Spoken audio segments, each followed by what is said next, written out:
آج لوگوں کے اندر ایک چیز ہوتی ہے، وہ یہ تلاش کرتے رہتے ہیں کہ کامیابی کس چیز میں ہے۔ تو میں آپ کے سامنے روبرو ہوا ہوں، اور ایک مشہور واقعہ ہے اللہ کے نبی صلی اللہ علیہ وسلم کے زمانے میں، جب ملک مصر کے لیے حضرت معاذ ابن جبل رضی اللہ تعالیٰ عنہ کو اللہ کے نبی صلی اللہ علیہ وسلم نے اس کا گورنر بنا کر بھیجا،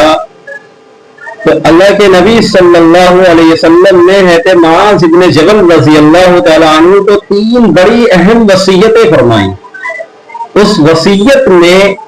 سب سے پہلی جو وصیت کی تھی اللہ کے نبی صلی اللہ علیہ وسلم نے کہ معاذ لوگوں کے ساتھ نرمی اور حسن سلوک روا رکھیں۔ یہ ہدایت دی گئی کہ عوام کے ساتھ شفقت اور عدل و انصاف کا معاملہ کریں، اور جو دوسری وصیت کی تقوی اور اللہ سے ڈرنے کی تاکید کی کہ ہر معاملے میں اللہ کا خوف دل میں رکھیں، اور جو تیسری وصیت کی اللہ کے نبی صلی اللہ علیہ وسلم نے حضرت معاذ بن جبل رضی اللہ تعالیٰ عنہ کو، وہ تیسری وصیت یہ تھی کہ علم و حکمت کے مطابق فیصلہ کرنا، ذاتی خواہشات سے بچتے ہوئے علم و حکمت کے مطابق فیصلہ کریں تاکہ امت کے لیے خیر و برکت کا باعث بنے۔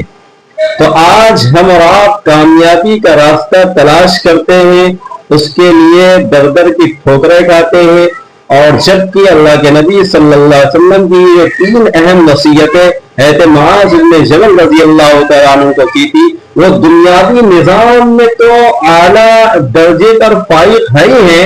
اگر ان کو اپنی زندگی میں اس کو نمونے کے طور پر اس پر عمل کر لیا جائے تو انسان کی زندگی مکمل ہو جائے گی۔ ان تمام چیزوں کو اللہ کے نبی صلی اللہ علیہ وسلم نے ان 3 وصیت میں جمع کر دیا، کیونکہ جب ہمارے اندر حسن سلوک اور نرمی کا معاملہ رہے گا تو رعایا جو ہم سے جڑے ہوئے لوگ ہوں گے وہ کبھی ناخوش نہیں رہیں گے، اور جب ہمارا ہر فیصلہ عدل و انصاف کے ساتھ، مساوات کے ساتھ، امیر و غریب کے فرق کو باقی رکھتے ہوئے اور تمام چیزوں کا خیال رکھتے ہوئے کیا جائے گا، تو اللہ تعالیٰ کا ڈر بھی ہمارے اندر پیدا رہے گا۔ تو جب اللہ تعالیٰ کا ڈر ہمارے اندر موجود ہوگا تو ہم نمازوں کے اندر بھی کوتاہی نہیں کریں گے، اور تمام طرح کے اعمال میں اللہ تعالیٰ کی طرف سے جو ہم پر نازل کیے گئے، جو ہم پر فرض کیے گئے، ہم ان میں پیچھے نہیں رہیں گے۔ اور علم و حکمت کے مطابق، یعنی کہ اس میں